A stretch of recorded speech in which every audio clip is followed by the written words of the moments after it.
Good evening or good morning whenever you're watching this video. This is chapter 11, The Miracle.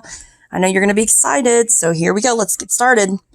Charlie entered the store and laid the damp, and that's another word for wet, because remember he found it in like a sewer type gutter, damp dollar bill on the counter. One Wonka's Whipple Scrumptious Fudge Mellow Delight, he said, remembering how much he had loved the one he had on his birthday. The man behind the counter looked fat and well-fed. He had big lips and fat cheeks and a very fat neck. The fat around his neck bulged out all over the top of his collar like a rubber ring. He turned and reached behind him for the candy bar. Then he turned back again and handed it to Charlie. Charlie grabbed it and quickly tore off the wrapper. He took an enormous bite. He took another bite and another. Oh, the joy of being able to cram large pieces of something solid, something sweet into one's mouth. Hold on one second. Wyatt, go let the dogs out, please. Sorry, guys. The dogs are being too loud. The sheer blissful joy of being able to fill one's mouth with rich, solid food. You look like you wanted that one, Sonny, the shopkeeper said pleasantly. Charlie nodded, his mouth bulging with chocolate. Hold on one second. Okay, sorry guys about the doggies. Okay. You look like you wanted that one, Sonny, the shopkeeper said pleasantly. Charlie nodded, his mouth bulging with chocolate. The shopkeeper put Charlie's change on the counter. Take it easy, he said. It'll give you a gut ache if you swallow it like that without chewing. Charlie went on woofing the candy. That means like eating it really fast. He couldn't stop. And in less than half a minute, the whole thing had disappeared down his throat. He was quite out of breath, but he felt marvelously, extraordinarily happy. He reached out a hand to take the change. Then he paused. His eyes were just above the level of the counter. They were staring at the little silver coins lying there. The coins were all dimes. There were 9 of them altogether. Do you know how many that is? 9 dimes. Count by tens 9 times and you'll find out. Surely it wouldn't matter if he spent just one more. I think, he said quietly, I think I'll have just one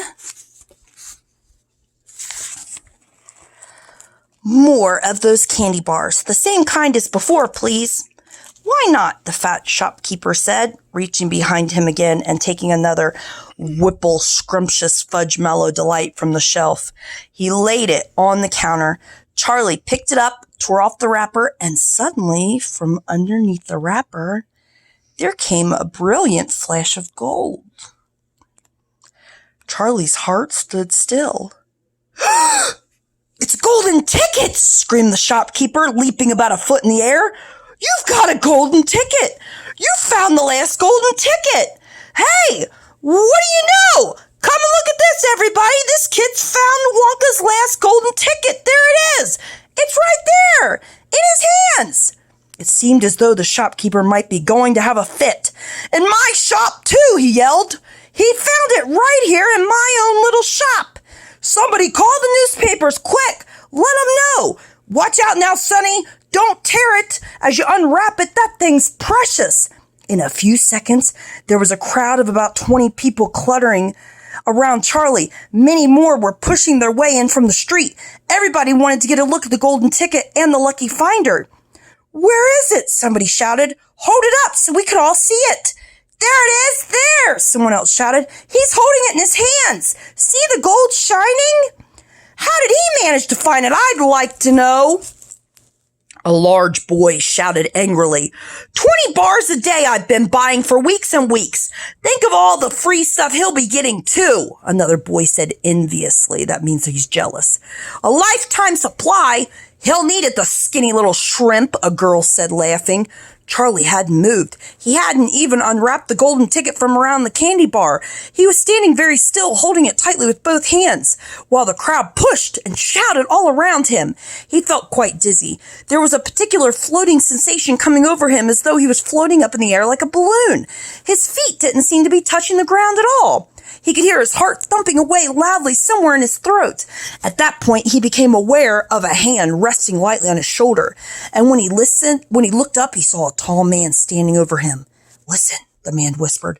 "I'll buy it from you. I'll give you $50. How about it, eh? And I'll give you a new bicycle as well, okay?" "Are you crazy?" shouted a woman who was standing equally close. "Well, I'd give him $500 for that ticket." "You want to sell that ticket for $500, young man?" "That's quite enough of that," the fat shopkeeper said.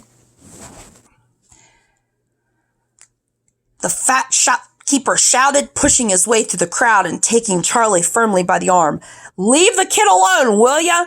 Make way there, let him out." And to Charlie, as he led him out the door, he whispered, "Don't you let anybody have it.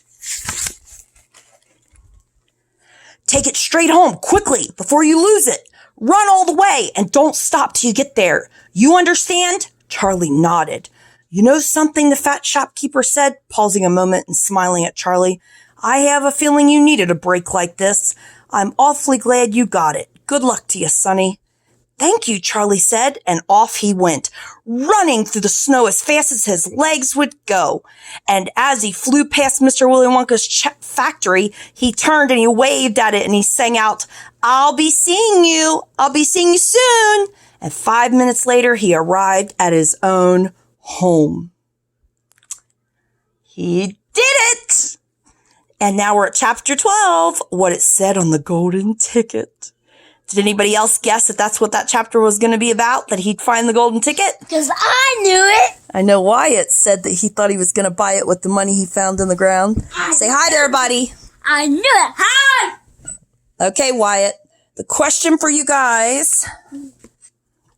How would you feel if you had found the last golden ticket? And explain. I'd love to hear your explanations. Let you know when to stop the movie. Don't go ahead and enjoy this part of the movie. It's really exciting. I hope everybody's taking care of each other. Be there for your family, and I miss you all bunches. Bye-bye.